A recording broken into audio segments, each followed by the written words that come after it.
नमस्कार, आप सभी का एक बार फिर से स्वागत है हमारे चैनल भक्ति ज्ञान में।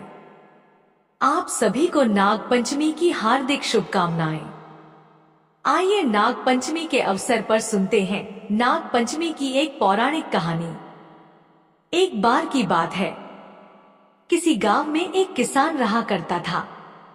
एक दिन वो अपने खेतों में खुदाई कर रहा था और खुदाई करते वक्त उसने देखा कि वहां चींटियों का एक टीला है। जैसे ही वो उस टीले को तोड़ने लगा, उसकी कुदाल की चोट से एक नाग के टुकड़े हो गए और वो नाग वहीं मर गया। नाग को मरा देखकर वो बहुत परेशान हुआ और उसे बहुत पश्चाताप हुआ। वो बहुत दुखी होकर सोचने लगा कि उससे बहुत बड़ा पाप हो गया। लेकिन अब क्या था, जो हो गया सो हो गया। अब उसने वहां एक गड्ढा खोदा और उस नाग को वहां गाड़ दिया और फिर आगे खुदाई करने लगा। थोड़ी देर में उसे नाग का एक छोटा सा बच्चा मिला, जिसे देखकर वह समझ गया कि यह उसी नाग का बच्चा है जिसे उसने मार दिया है।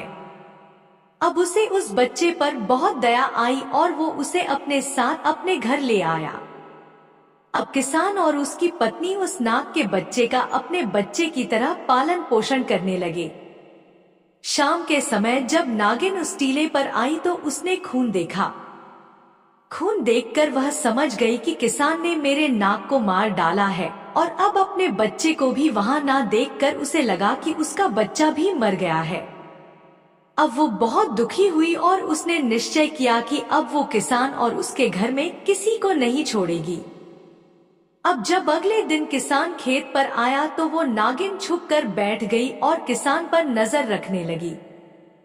किसान जब घर जाने लगा तो नागिन भी उसके पीछे चल दी और उसके घर में घुसने का रास्ता खोजने लगी। थोड़ी देर में नागिन भी एक खिड़की से घर के अंदर प्रवेश कर गई। वहां उसने देखा कि किसान का छोटा सा बच्चा पालने में झूल रहा है। मौका पाकर नागिन ने पालने में झूल रहे बच्चे को डस लिया और वहां से जाने लगी।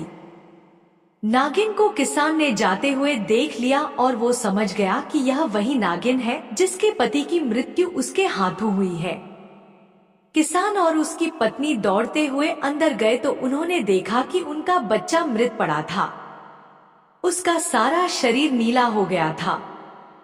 वो दोनों अपने बच्चे को मरा हुआ देखकर विलाप करने लगे और सोचने लगे कि यह तो हमारे पाप कर्मों का ही दंड है। किसान ने सोचा कि नागिन ने अपना बदला पूरा कर लिया, लेकिन नागिन सोच रही थी कि किसान को डसकर अपना बदला पूरा करूंगी। और एक बार फिर मौका पाकर वो किसान के घर पहुंची तो उसने देखा कि किसान के घर में एक नाग का बच्चा है जिसे वो पति पत्नी दूध पिला रहे हैं और बड़े प्यार से उसे पाल रहे हैं। उस नाग के बच्चे को देखकर नागिन समझ गई कि यह उसी का बच्चा है। नागिन को वहां अपना बच्चा देखकर बहुत आश्चर्य हुआ। अब वो उसके घर के सामने एक पेड़ की ओट में छुपकर किसान और उसकी पत्नी पर नजर रखने लगी। अब नागिन वहां रहकर देख रही थी कि कैसे किसान और उसकी पत्नी उसके बच्चे को अपने बच्चे की तरह पाल रहे हैं।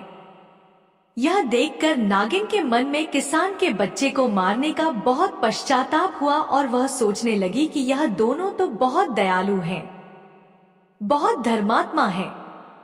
मेरे बच्चे की देखभाल भी कर रहे हैं और मैंने इनके बच्चे को मार दिया। ऐसा सोचते हुए वो भगवान शिव के मंदिर में पहुंची और भोलेनाथ की परिक्रमा करने लगी। वो एक इच्छाधारी नागिन थी। भोलेनाथ उसकी परिक्रमा से प्रसन्न हो गए। भोलेनाथ ने कहा, कहो तुम क्या चाहती हो। नागिन बोली, है भोलेनाथ, मुझसे बहुत बड़ी भूल हो गई। मैंने किसान के बच्चे को डस लिया और इससे उसकी मृत्यु हो गई, जबकि किसान और उसकी पत्नी मेरे बच्चे को बहुत प्रेम पूर्वक पाल रहे हैं और उसका भरण पोषण कर रहे हैं। मैं चाहती हूँ कि किसान को पुत्र की प्राप्ति हो। नागिन की यह इच्छा भोलेनाथ ने स्वीकार कर ली। कुछ समय के बाद एक दिन बहुत जोरों की वर्षा हुई और तभी एक व्यक्ति किसान के घर का दरवाजा खटखटाने लगा।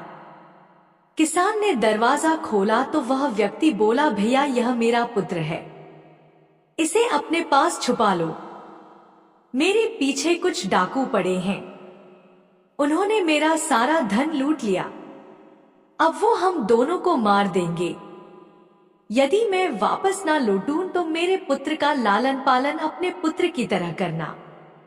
ऐसा कहकर वो व्यक्ति अपने छोटे से बच्चे को किसान को देकर वहां से चला गया।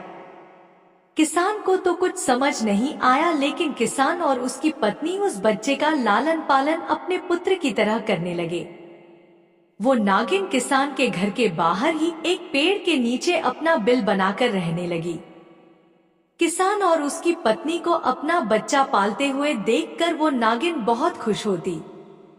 एक दिन उस नागिन ने एक औरत का रूप धारण कर लिया और किसान के पास जाकर बोली, है भले मनुष्य, यह लो, यह एक नागमणि है, इसे अपने पास रख लो। नागप के जिस बच्चे को तुम पाल रहे हो यह उसके पिता की निशानी है।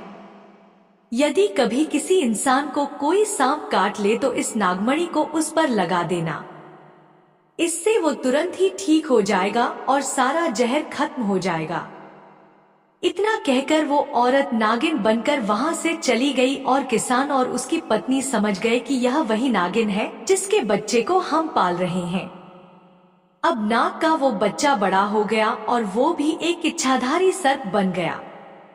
अब वो इतना बड़ा हो गया था कि अपनी सुरक्षा खुद कर सकता था और अब वो भोलेनाथ की आराधना करने के लिए जंगल में चला गया।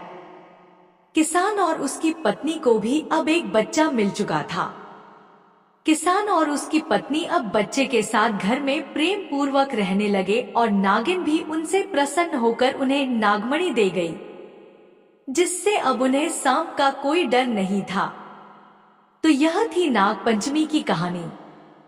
आपको यह कहानी कैसी लगी कमेंट करके जरूर बताएं। साथ ही मेरे चैनल भक्ति ज्ञान को सब्सक्राइब करना ना भूलें। धन्यवाद।